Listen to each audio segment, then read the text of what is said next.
Charlie Daniels, how are you? Hey, Mr. Daniels, how are you? Charlie Daniels Band, Capitol Theater with Ray Scott and the Davison Brothers. This coming Thursday, going to be an awesome show. Gets underway at 7 p.m. And it's been a while since you've been to the Capitol Theater, but I remember not too long ago you out at Jamboree in the Hills. Oh yeah, that's a fun show. That's a good one. We've done the Capitol. It's just not, like you said, it's just been a while since we've been there. Now, of course, this year, your show, what will people be expecting? People expect the best, the most awesome country show from the Charlie Daniels Band, of course. This year won't be an exception, will it? No, sir. Not at all. We're there to entertain people. That's the bottom line of everything we do. That's what it's all about. We always play the songs that people have a perfect right to expect us to play. We always do that one down in Georgia, along every country boy, et cetera. Then we have some surprises for you, have some stuff you haven't heard us play before, and some things that, that are just, new things that we put in to kind of change the show up a little bit from year to year. But a good time will be had by all that, I can tell you. That sounds good. Now, your recent project, has been a work of Bob Dylan music called Off the Grid, Doing It Dylan. I did not know that as a young and inspiring musician back in the late 60s, early 70s, you actually played with Bob Dylan. Only expected to be on one of the albums, but he just wanted you to stick around for a couple more, huh?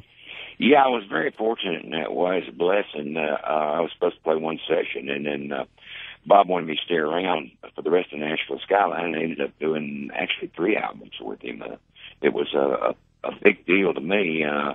Bob was always kind enough to put the musician's name on the back of the albums, and it was people wanted. He was the kind of artist that people wanted to know about, so they actually read the covers. They actually read the liner notes, and when they'd see my name on there, they'd say, "Oh, this." If they'd see it on there enough, they'd say, "Oh, this guy must be able to play." So I don't bring Bob Dylan albums, so it was a big help to me. And what is your favorite Dylan song on this new album? Oh, gosh, I don't know. I got so many favorite Dylan songs. The great thing about doing this album is because with Bob Dylan, you never run out of material. If we found a song we felt like didn't fit what we were trying to do to it, we just simply moved on and got another song. If you're dealing with a limited catalog, that can be a problem. But with Bob Dylan music, that's no problem at all.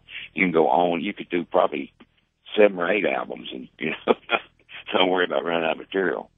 And, of course, you've actually worked a little bit with AMC as well.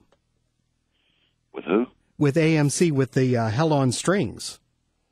Oh, the TV thing you're talking about. Yes. Yeah, we did some music for the Hell on Wheels.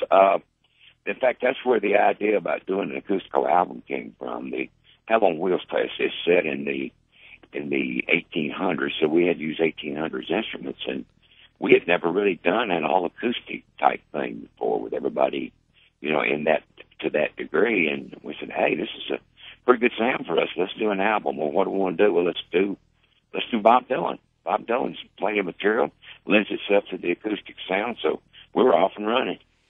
Now, of course, when you have a 40-plus year career like you do, you have so many milestones that you have set. What is probably the most interesting part of your career to date? Like the one you love to tell people about? Remember the time, that kind of thing. Well, being inducted into the Grand Ole Opry, just a thing that I had wanted ever since I started playing music, and I was in my 70s before it happened. I was beginning to think it never would, to be honest with you about it, but that was a huge surprise, and it was just a big, big blessing to me. I just thank God that I could be a member of Grand Ole Opry because it's something I really wanted. And, of course, the Volunteer Jam, this is another thing I did not know about. That was kind of like, started out as, back in 1974, as just a celebration for you, but it turned into such a big event and such a help for a lot of folks. It was actually a live recording session. We're doing our Power on the Mountain album. We want to do 2 songs live. And scheduled a session in Nashville at a 2,200-seat hall to do it.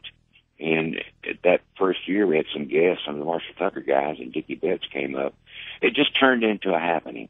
I mean, you can't ever tell about things like that, that things that happen just completely off the wall, that you've made no plans for it, that it just does.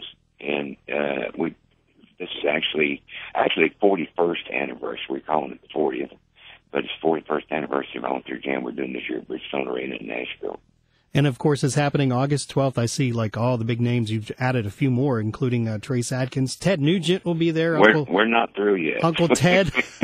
Colt Ford, of course, Travis Tritt, Montgomery Gentry, Kentucky Headhunters, The Outlaws. Well, I haven't seen them for a while. Leroy Parnell. It's going to be great. And that's August 12th. Yeah, we're not Alabama. Really? Oh, gosh, yeah. We're not finished yet. We still got some names we can't tell you about because they have shows in the area, and they can't announce them until their show is done. Until they get their audience at their show, right. And be like, hey, by the way, you can see us again. I like it. Now, of course, you're here in Wheeling at the Capitol Theater, April 23rd, 7 p.m. The Capitol Theater, of course, you've been here lots of times. A nice, not really an intimate affair, but it might be something different than, it ain't no Bridgestone Arena, that's for sure. And it's just a beautiful theater. And it's going to be fun to get a more intimate view. Because I always tell people every seat in this theater is a great seat. There isn't a bad one. Oh, it is. It is. That's a great venue. That's another thing about it too is it's got great acoustics. A lot of the places you play down, they're not made for that sort of thing. They're not made for music. They're made for sports events and that sort of thing. And Capitol Theater has a long-standing record of being a great place to play music in, and so it's always fun to do something like that. I love the theaters. All right, and I can't wait to see you guys here. And, of course, that is happening Thursday. Special guest Ray Scott, the Davison Brothers. Tickets are on sale now. Anything else you want to add, Charlie, that we haven't really touched on yet? Just looking forward to getting back to West Virginia and seeing you folks. All right, great. Charlie Daniels, of course, Charlie Daniels Band, Thursday here at the Capitol Theaters. Thanks for chatting with us. Thank you, my friend. God bless. God bless you. Bye.